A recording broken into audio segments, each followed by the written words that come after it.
One day, there was a new kid in my class. Nobody knew who he was. He didn't have any friends and never talked to anyone. He was always just laying with his head down on his desk, looking depressed. I wondered if there was something the matter with him. "What's wrong?" I asked one day when we were alone. "Did something bad happen to you?" When he heard my question, his hands started shaking. He let out a long, deep sigh, steadied himself, and slowly he began to talk. He said that 1 month ago, something had happened that really disturbed him. He was sitting in his room playing games on his computer when he happened to glance up at his ceiling. He noticed that the board covering the entrance to the attic was out of place. He wanted to investigate, so he grabbed a flashlight, stood on his chair, and climbed up into the attic. When he got up there, he was surprised by how large the attic was. He shone the flashlight around, but he couldn't see any of the walls or the roof. It seemed as if the darkness stretched on forever. He began walking forwards, searching for whatever could have moved the board. All of a sudden, the batteries in his flashlight ran out and he was plunged into darkness. He was scared.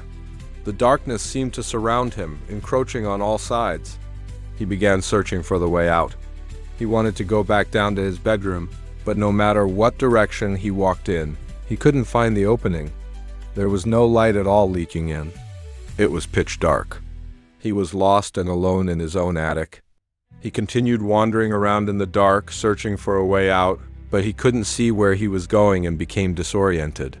He had no idea where he had come from and didn't know which direction he was going. He began to panic and continued walking. Walking.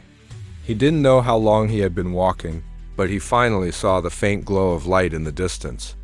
He started walking faster. He was sure that it must be the light from his room.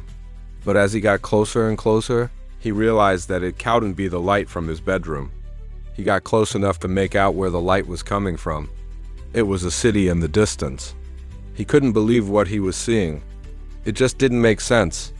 There was an entire city in his attic, and the lights could be seen from quite a distance. It seemed impossible. He didn't know what else to do. He didn't know where else to go. He began walking towards the city, hoping somehow that he could find his way home. At this point in the story, he began shaking again. He let out a pained sigh and tears rolled down his cheeks. I was puzzled by his story, so I tried to console him as best I could. "You're okay now," I said, patting him on the shoulder. "It was scary, but you're back now." He looked up at me, tears still running down his face. He slowly shook his head and said, "You don't understand. I still haven't found a way out of the city,